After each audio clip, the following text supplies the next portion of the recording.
बिस्मिल्लाहिर्रहमानिर्रहीम। अस्सलाम वालेकुम स्टूडेंट्स, कैसे हैं आप सब? आई होप सो आप सब खैरियत से होंगे। और आप लोगों ने मैथ का 9th क्लास के मैथ का चैप्टर नंबर 6 स्टार्ट किया हुआ है, जो कि है ट्रिग्नोमेट्री के हवाले से।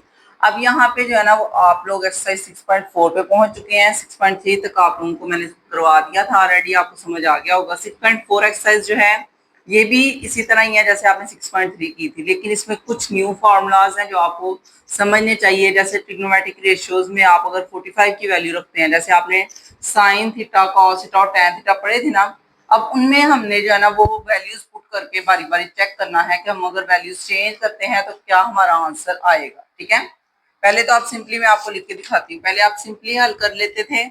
आप उनमें सिर्फ ये लगाते होते थे, टेन थीटा का फॉर्मूला क्या है जी, हमारे पास परपेंडिकुलर ओवर बेस। उसी तरह आप साइन का या कॉस का लगाना होता था तो कॉस थीटा का हमारे पास क्या हो जाता था, बेस ओवर हाइपोटेनस। साइन का है तो वो हो जाता था आपके पास, साथ थीटा भी लगा देते हैं, साइन का होता है परपेंडिकुलर ओवर हाइपोटेनस। पहले आपने ये वाले फॉर्मूलाज याद किए हैं, लेकिन अभी फिलहाल जो है ना, हमने ये थीटा की जगह पे वैल्यूज पुट करके बारी बारी चेक करना है। जैसे हम थीटा की जगह पे 45 रख लेते हैं, हम थीटा की जगह पे 30 रख लेते हैं, या हम थीटा की जगह पे 90 रख लेते हैं, 60 रख लेते हैं। ये डिफरेंट डिफरेंट वैल्यूज हैं जो मतलब ज्यादा वो यूज कर रहे हैं, मैं इसलिए इनको यहाँ पे राइट किया है। अगर यहाँ पे हम 1045 लिख लेंगे तो फिर हमारा आंसर क्या होगा यहाँ पे, या हम 10 के साथ 30 लिख लेते हैं तो तब क्या आंसर होगा। तो ये जो चीजें हैं ना, ये जो सवालात हैं, इनको हल करने के लिए फिर उन्होंने कुछ ऐसी जो है ना न्यू इन्वेंशन की हैं जो आपको बता रहे हैं कि आपने जो है ना इनको फॉलो करना है। आपने राइट हैंड ट्राइंगल जो है वो बनाने सीखी हुई है, जिसे हम कहते हैं कि ये आ गई है 90 डिग्री की ट्राइंगल, उसी के हेल्प से आपने आगे काम करना है। 90 डिग्री की ट्राइंगल होती है, पहले उसने बोला है कि आप स्केयर बनाएं, फिर आप स्केयर को जो है ना वो सेंटर से हाफ करने और उसकी ट्राइंगल बना लें। तो बगैर स्केयर बनाए भी हमें ट्राइंगल तो बनानी आती है, हम ट्राइंगल बना सकते हैं। इसको हमने 90 डिग्री का बना लेना है। उसके बाद आपको पता है यहाँ पे हाइपोटेनस होता है, 90 के सामने हाइपोटेनस होता है, थीटा के सामने जो है वो परपेंडिकुलर, और ये हो जाएगी बेस। ये सारा तो ऑलरेडी आप लोगों ने ब्रीफली समझा हुआ है, पहले एक्सरसाइज में मैंने काफी दफा समझाया। जिन बच्चों ने नहीं अभी तक किया वो प्रीवियस लेक्चर देख लें। जो थ्रू आउट मेरी वीडियोस को देखते आ रहे हैं उनको तो ऑलरेडी पता है कि ये मैंने करवा दिया हुआ है। अब इसके बाद नेक्स्ट जो है वो हमने क्या करना है, यहाँ पे आप लोगों को फॉर्मूले को चेंज करना पड़ेगा। यहाँ पे ये देख रहे हो मैंने ट्राइंगल बना के आपको दिखाई है, वैसे यहाँ पे भी ट्राइंगल उन्होंने बनाई है। साथ उन्होंने बता दिया कि आपने ये जो बेस और परपेंडिकुलर है ना, इसकी वैल्यू 1 1 रखनी है। ठीक है, वैल्यू 1 1 क्यों रखनी है, उसने ये स्पेसिफिक क्यों किया है, ये 1 1 रखने का एक मकसद है। उसने बोला जो हमने स्केयर बनाई है ना, वो इस तरह की है कि उसकी चारों साइड्स जो है ना वो 1 सेंटीमीटर की या 1 मीटर की, जितना भी उसने सोचा होगा ये बनाई होगी उसके हाथ से है। अब इसी की हेल्प से वो नए फार्मूले बनाएगा। वो नए फार्मूले जो है वो आपको पढ़ना जरूरी है, क्योंकि इंट्रोडक्शन में अगर हम फार्मूले समझ लेंगे देन आपके लिए सवाल करना बिल्कुल भी मुश्किल नहीं है। और ये एक्सरसाइज बहुत ही इजी है, आप मतलब कैलकुलेटर से भी इसको कर सकते हैं, और आप अगर फार्मूले याद कर लेते हैं ये और नंबर्स याद कर लेते हैं कि 45 किसके इक्वल होगा, 10 45, वो मैं आगे आपको टेबल दिखाती हूँ, फिर आपको ज्यादा अच्छी तरह समझ आएगी। तो फर्स्ट ऑफ ऑल आपने ये जो स्केयर बनाई थी उसके बाद उसको हाफ करके ट्राइंगल बनाई थी, अब उनकी आपने वैल्यूज रख ली हैं, ये दोनों 1 1 है। तो इसको हमने अभी फाइंड करना है, तो हम फॉर्मूला अप्लाई करेंगे, हाइपोटेनस का square is equal to perpendicular का स्क्वायर प्लस बेस का स्क्वायर। ये वाला फार्मूला आसान है, क्योंकि मैंने आपको पहले भी बताया था कि अगर आप इस तरह याद करते हैं ना तो आपको कभी ये भूलेगा भी नहीं और आपके क्वेश्चन गलत भी नहीं होंगे। लेकिन ज्यादातर बुक पे ये वाला फार्मूला लिख देते हैं, जो कि काफी मिस्टेक बच्चों के जहन में भी आती है और करते हुए सवाल भी गलत हो जाते हैं। क्योंकि ये जो सी है, हो सकता है हम अपनी ए बी सी इस तरह नहीं लिखे, हम ए इधर लिखा है तो हम यहाँ पे जो है वो सी लिखते हैं, यहाँ पे बी लिख दें, तो हमारी एबीसी डिफरेंट हो सकती है, इस वजह से फिर ये फॉर्मूला भी चेंज हो जाता है। यहाँ पे उसने सी का स्क्वायर इज इक्वल टू ए का स्क्वायर प्लस बी का स्क्वायर लिखा है, लेकिन हो सकता है कि आपकी बी की वैल्यू इधर लिख दी हो, आपने सी की इधर लिख दी हो, तो फिर ये छोटे एबीसी भी चेंज हो जाते हैं। तो मैं ये प्रेफर करती हूँ कि बच्चे ये वाला फॉर्मूला जो है ना इसको याद करें। ठीक है, तो आपने ये पढ़ी हुई है डेफिनेशन के, एक साइड का अगर हम स्क्वायर फाइंड करना है तो वो इक्वल होता है दोनों साइड के स्क्वायर के, परपेंडिकुलर और बेस के स्क्वायर के। अब फार्मूले की जो अंदर वैल्यूज पुट करो, ए की भी वैल्यू 1 है और बी की 1, यानी कि बेस और परपेंडिकुलर की 1 1 है, इनको प्लस करेंगे तो 2 आएगा। इसका मतलब है कि हमारा ये जो सी है ना हाइपोटेनस, इसकी वैल्यू आई है स्क्वायर रूट 2। अब ये आप सोच रहे होंगे हमने क्यों किया है, इसकी हेल्प से ना यहाँ पे ये सारे फॉर्मूले बनने हैं जो बारी बारी आपको बताते हैं कि अगर साइन 45 फाइंड करना हो, ये उसने 45 का लिया था, अगर साइन 45 फाइंड करना है तो वो हमारे पास साइन का फॉर्मूला होता है परपेंडिकुलर ओवर हाइपोटेनस, परपेंडिकुलर की वैल्यू 1 है और हाइपोटेनस की वैल्यू स्क्वायर रूट 2 है। तो ये आपने जुबानी याद कर लेनी है, आगे यही वैल्यूज टेबल में भी लिखी हैं। अभी ये बारी बारी मैं आपको नहीं दिखाती, आपको नेक्स्ट टेबल दिखा देती तो आपके ना आप उसको याद भी कर लें और उसको समझ भी लें। ये देखिए यहाँ पे ये टेबल बना हुआ है। अब इस टेबल को याद करने के लिए एक आसान सा तरीका आपको समझाती हूँ अभी। अब ये देखिए जी, आपने एक तरीका ये मतलब समझ लें कि ट्रिक सी मैंने सोची थी कि आपने साइन कॉज और टेन तीनों के लिए ये सारी वैल्यूज बारी बारी पुट करके फाइंड करना होता है, सवालों को हल करना होता है। एक 0, एक 30 डिग्री, एक 45, एक 60 और एक 90। तो आपने क्या करना है कि आप लोगों ने ना आराम से पकड़ लेना है उसको पेज को। इनको याद करने के लिए इनको एक जगह पे पहले तरतीब से साइन कॉस टेन लिख लेना है। ऊपर सिर्फ उन्होंने थीटा की वैल्यूज बताई हैं, 0, 30, 45, 60 और 90, ये सारी वैल्यूज का ही टेबल है। इन वैल्यूज को याद करोगे तरतीब से हमने ये वैल्यूज लिख लेनी है। इसके बाद अगला स्टेप हमारा क्या होना है कि साइन 0 पे 0 होगा, 30 पे 1/2 होगा, 45 पे 1/√2 होगा और साइन 60 पे 3/2 होगा और 90 पे 1 होगा। एक दफा वाली वैल्यूज आपने ये वाली बस अगर याद कर ली है ना, फिर आगे मुश्किल नहीं है। साइन की सिर्फ याद करो, कॉस जो है वो उसी का उल्टा है। ये देखें ये 0 से शुरू होकर 1 तक चला गया ना, तो कॉस उसका उल्टा है। इन्हें 1 इधर लिख लिया, फिर ये वाली वैल्यू इधर लिख दी, ये इधर है, इसको इधर कर दिया तो इसको इधर कर दिया। तरतीब से उन्होंने उल्टा कर दिया, पकड़ के इसको उस तरफ ले आए और सारी वैल्यूज को उल्टा कर दिया। ठीक है, आप अगर गौर करें ना तो ये सारी वैल्यूज उल्टी हो गई है। 1 इधर आ गया, ये वाली वैल्यू इधर आ गई, ये वैसे ही रहा है, ये इधर चला गया और ये इधर। तो साइन जो है वो कॉस का उल्टा होता है। और टेन की अगर बात की जाए तो वो आपने फॉर्मूला पढ़ा होता है, टेन थीटा इज इक्वल होता है साइन ओवर कॉस। तो 0/1 है तो वो 0 ही आएगा। 1/2 ओवर स्क्वायर रूट 3/2 है, तो कटिंग हो जाएगी 2 2 की, तो वो 1 ओवर स्क्वायर रूट 3 आ जाएगा। इन दोनों को जब हम करेंगे डिवाइड तो स्क्वायर रूट 2 से कट जाएगा, 1 आएगा। जब इन दोनों को डिवाइड करेंगे तो हमारे पास 2 2 कट जाएगा, स्क्वायर रूट 3 आ जाएगा। और जब हम 1 के नीचे 0 लाते हैं तो वो इन्फिनिटी हो जाता है। ठीक है, तो सिर्फ आपने साइन का याद करना है, उसके बाद कॉस में उसी का उल्टा होगा, टेन में जो है ना वो आप डिवाइड करके भी उसको हल कर सकते हैं। ठीक है, ये आसान सा तरीका है। अगर आप याद करना चाहते हैं तो इस तरीके से कर लेने, तो रट्टा लगाना चाहते हैं तो आप रट्टा लगा लें, वो आपकी मर्जी है। ठीक है, इसके बाद आ जाता है हमारे पास एक्सरसाइज 6.4 का पहला क्वेश्चन, जो कि है find the value of following trigonometric ratios without using the calculator. अब ये बात समझने वाली है, उन्होंने बोला है कि आपने कैलकुलेटर को यूज नहीं करना। इसका मतलब है कि आपको टेबल याद होना चाहिए। तो जारी बात है, टेबल मैंने आपको समझा दिया, आपने याद कैसे करना है। टेबल को याद कर लें और आराम आराम से एक एक लाइन का इसका आंसर है।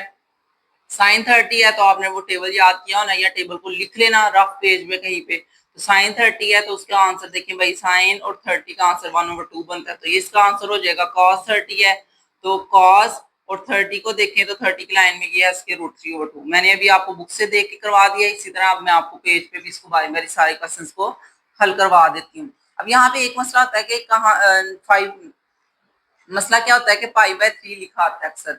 तो पाई/3 जो है ना, यहाँ पाई/4 बच्चे समझते हैं पता नहीं ये कौन सी वैल्यू है। तो आपने पाई की वैल्यू वहां पे 180 रखनी है, जो कि मैं आपको पहले भी बताती आई हूँ, हमेशा बताती रही हूँ कि पाई की जगह पे आपने 180 लगा लेना है। और 4 अगर आपका नीचे आ रहा है तो डिवाइड करके कैंसिल आउट हो गया तो आपका जो है ना वो आंसर निकल आएगा। ठीक है, जैसे आप इसकी कटिंग कर लेते हैं, तो कटिंग करेंगे तो इसका आंसर आ जाएगा मेरे ख्याल में 45। तो इसी तरह आप भी कटिंग कर ले तो उससे फिर आपको पता चल जाएगा कि पाई/4 जो है वो 45 के इक्वल होता है, पाई/3 जो है वो 60 के इक्वल होता है, पाई/2 जो है वो 90 के इक्वल होता है। तो ये सारी चीजें आपको फिर जुबानी आहिस्ता आहिस्ता याद भी होना शुरू हो जाएंगी। अब फर्स्ट क्वेश्चन को हल कर लेते हैं। अब यहाँ पे आपको नजर आ रहा है साइन 30 लिखा हुआ है। यहाँ पे ना बुक पे थोड़ी सी मिस्टेक है, मैं बुक भी आपके सामने साथ ही कर देती हूँ। यहाँ पे एम लिखा हुआ है, ये एम नहीं है, ये एन है। ठीक है, साइन 30 है। ओके, तो साइन 30 है। अभी न्यू बुक है तो काफी मिस्टेक भी काफी हो जाती है, तो आप इसको थोड़ा सा जो है ना वो समझ के तो ठीक कर लेना है। साइन 30, तो आप देखिए यहाँ पे मैंने आपको बता दिया था 30 को अगर हम टेबल में देख लेते हैं तो साइन 30 की जो है ना वो वैल्यू आ जाती है हमारे पास 1/2। ठीक है, तो ये मैंने बुक से ही देख के यहाँ पे लिख दिया। आपने भी ऐसी कोशिश करनी है कि आपने याद कर लेना है इसको टेबल को, या फिलहाल के लिए अगर अभी आपको याद नहीं हुआ तो आपने सामने टेबल रख के ना तो लिखते जाना है, फिर आपको समझ आ जाएगी। अब यहाँ पे देखें भाई cos 30 है, तो cos 30 की बात की जाए तो ये cos है, और 30 की लाइन में देखो तो ये इसकी वैल्यू है √3/2। तो उसी तरह आप यहाँ पे लिखेंगे cos 30 और इसका आंसर लिख देंगे आप √3/2। इसी तरह आपने नेक्स्ट भी कर लेना है। नेक्स्ट है हमारे पास tan पाई/6। पाई/6 के लिए मैंने आपको बताया था कि आपने 180/6 कर लेना है। नहीं भी आप करें तो यहाँ पे भी उन्होंने पाई/6 बताया हुआ है, वो भी 30 ही बनता है। ठीक है, यहाँ से भी आप देख सकते हैं। तो tan पाई/6 जो है वो हमारे पास 30 होता है, tan 30, और tan 30 का आंसर होता है 1/√3। तो ये हमारा आंसर होगा 1/√3। एक एक लाइन के ये छोटे छोटे शॉर्ट क्वेश्चन हैं, ये लेंथी नहीं है, और ये पूछे भी आपको ज्यादातर मेरे ख्याल में एमसीक्यूज में जाएंगे, शॉर्ट क्वेश्चन में नहीं, क्योंकि ये है ये एक लाइन क्या, तो शॉर्ट क्वेश्चन में तो इतने चांसेस नहीं बनेंगे। एमसीक्यूज में टेबल भी आ सकता है, ये वाला डिफरेंट तरह से वो पूछ सकते हैं 1030 या 1060, इसलिए इसको टेबल को भी याद करेंगे और साथ में आपने इसको भी याद कर लेना है। इसी तरह अब नेक्स्ट 1060 की वैल्यू भी मैंने देख ली है। 10 और 60 की वैल्यू देखी जाए तो स्क्वायर रूट 3/1 बनता है, तो हम इसको स्क्वायर रूट 3 लिख लेंगे, ठीक है। उसी के बाद आ जाता है सिकेंड 60। ये जो सिकेंड 60 है ना, यहाँ पे बच्चे जो है कंफ्यूज होते हैं कि टेबल तो सिर्फ साइन कॉस और टैन का, तो हम सिकेंड कैसे लिखेंगे। तो मैंने आपको बताया था कि बेशक आपको ने टेबल को देख के करना है, लेकिन एक चीज याद रखनी है कि ये जो सिकेंड है ये किसका उल्ट होता है, ये कॉस का उल्ट होता है। तो कॉस की वैल्यू देखिए क्या आती है, कॉस 60 की वैल्यू है हमारे पास ये वाली 1/2। तो कॉस 60 की वैल्यू यहाँ पे पहले लिखो, कॉस 60 डिग्री इक्वल होता है 1/2। तो अगर आपने सिकेंड 60 डिग्री निकालना है तो ये इसका उल्ट होगा 2/1, ठीक है ना। तो फिर आप लिख देंगे कि सिकेंड 60 जो है वो इक्वल हो जाएगा हमारे पास 2 के। ओके, सिर्फ आपने कॉस का फॉर्मूला देखना है, उसका उल्ट प्रोसेस करेंगे तो वो सेकंड पॉइंट हो जाएगा। इसी तरह हमारे पास नेक्स्ट है, यहाँ पे देख लेते हैं कॉस π/√3 है। तो मैंने आपको बताया था कि जब भी पाई की वैल्यू होती है वो 180 होती है, ठीक है। 180/3 करेंगे तो 60 आएगा। अभी हमने कॉस 60 यहाँ पे लिखा था, तो यही वाला लिख देते हैं कि कॉस 60 डिग्री जो है ये 1/2 के इक्वल होता है, और यही हमारा आंसर भी होगा। अब नेक्स्ट है हमारे पास कॉट 60। इसमें मैंने पहले tan 60 की वैल्यू देखी है, वो स्क्वायर रूट 3 आती है। फिर उसी का हमने उल्ट करना है, क्योंकि कॉट जो होता है वो tan का रेसिप्रोकल होता है, इस वजह से हम 1/√3 लिख देंगे। इसी तरह अगर आप बात करें साइन 60 की, तो वो तो हम ऑलरेडी टेबल्स देख लेंगे, स्क्वायर रूट 3/2 आता है। नेक्स्ट है हमारे पास सेकेंड 30। तो उसके लिए हमें cos 30 पहले फाइंड करना पड़ेगा। cos 30 होता है स्क्वायर रूट 3/2। अब आप इसको टेबल से देख लेंगे। इसके बाद आपने क्या करना है, सेकंड के लिए हम इसका उल्ट कर देते हैं 2/√3। अब यहाँ पे एक चीज आपने गौर से समझनी है, उसको आपको मैं बता देती हूँ। वो ये पॉइंट है कि कभी भी ओवर में नीचे स्क्वायर रूट के अंदर वैल्यू हम नहीं रखते, ठीक है। हम आंसर उसको नहीं लेते, हम उसको चेंज कर देते हैं रैशनलाइजेशन करके। तो ये जो स्क्वायर रूट 3 था ना, इसकी हमने रैशनलाइजेशन की है ऊपर और नीचे।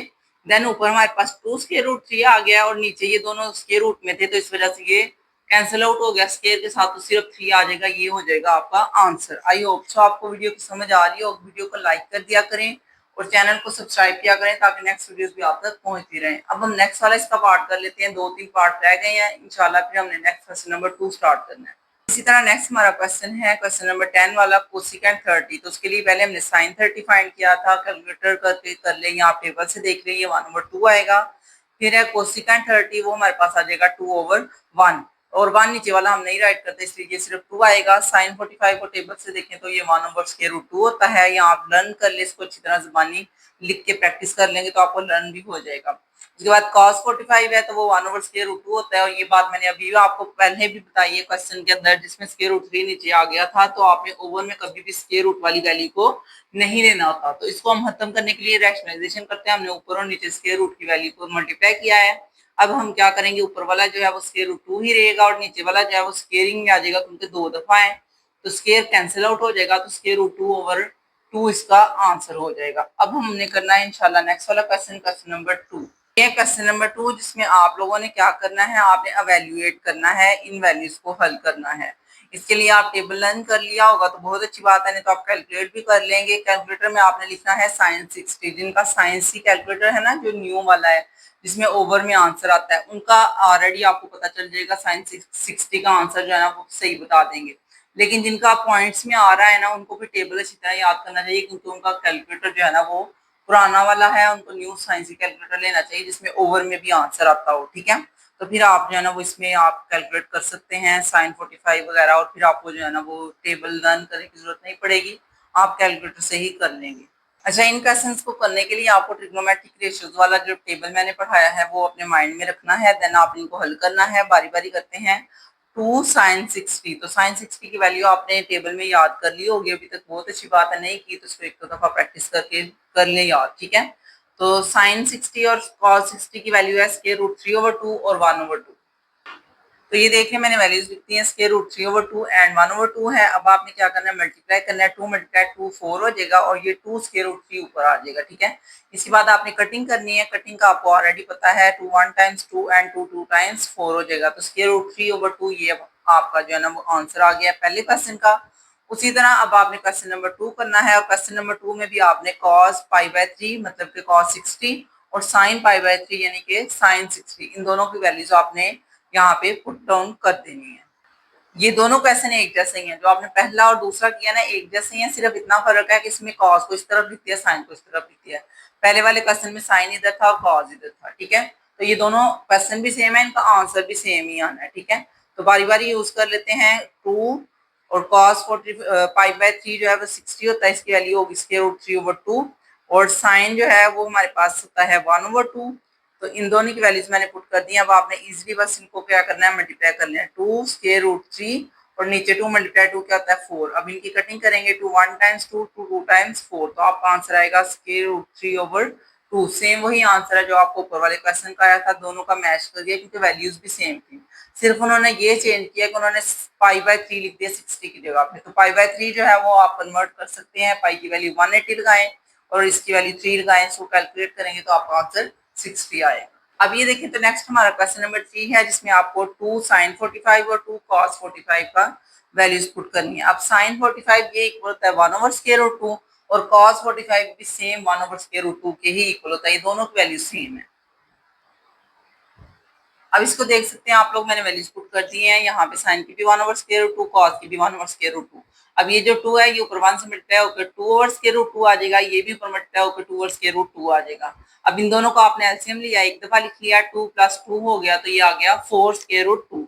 अब आपको मैंने बताया था कि √2 आप नीचे नहीं ले सकते, तो इसको आपको रैशनलाइज करना पड़ेगा। रैशनलाइज करेंगे तो हमारे पास ऊपर आ जाएगा 4√2 और नीचे वाला जो है वो स्केयर आएगा और उसकी वजह से ये कैंसिल आउट होकर हमारे पास 4/√2/2 आएगा। अब ये दोबारा कटिंग हो सकती है, 2 को 2 से मल्टीप्लाई करके, 2 2s are 4 and 2 1s are 2, तो आपका 2√2 आंसर बनेगा इस वाले क्वेश्चन का। ये वाला जो स्टेप अभी मैंने किया है ना, इसको आप जरूर किया करें क्योंकि इसमें हमने बताना होता है कि हम ओवर के नीचे √2 नहीं लेते। ओके, तो आपको क्वेश्चन की समझ आ गई है, तो इसको वीडियो को जल्दी से लाइक करें। अब हम करने लगे क्वेश्चन नंबर 4 इसी का। अब ये है आपके पास क्वेश्चन नंबर 4 जिसमें आपको sin 60 cos 30 plus cos 60 sin 30 नजर आ रहा है। अब आपने क्या करना है, आपने आराम से वैल्यूज पुट करनी है। sin 60 की वैल्यू जो है टेबल में देखें जल्दी से और मुझे कमेंट बॉक्स में बताएं इसकी वैल्यू क्या है। sin 60 की वैल्यू है √3/2। उसी तरह cos 30 की वैल्यू भी सेम √3/2 ही है। ओके, और इसके बाद बात की जाए cos 60 की, तो वो आपके पास 1/2 है और sin 30 भी 1/2 है। इन दोनों की वैल्यू सेम आएंगी, इन दोनों की और इन दोनों की, ठीक है। इन दोनों की √3/2 है और इन दोनों की √1/2 है। तो ये यहाँ पे मैंने वैल्यूज़ पुट कर दी हैं। ये जितनी भी वैल्यूज़ पुट हुई हैं ना, ये आपने ऐसे ही पुट कर लेनी है। यहाँ पे √3/2 और √3/2 है। ये जब स्केयरिंग होगी तो 3 का स्केयर जब होगा तो वो कटिंग हो जाएगा। उसी तरह हमारे पास अगर आपने इसकी कटिंग की है तो वो आ जाएगा 3/4। इधर से राइट साइड पे भी 2 × 2 4 हो गया है। तो वो ये जो नीचे दोनों 4 है इनका हमने एलसीएम लेना है। एलसीएम लेंगे तो आपका आंसर 4 आएगा।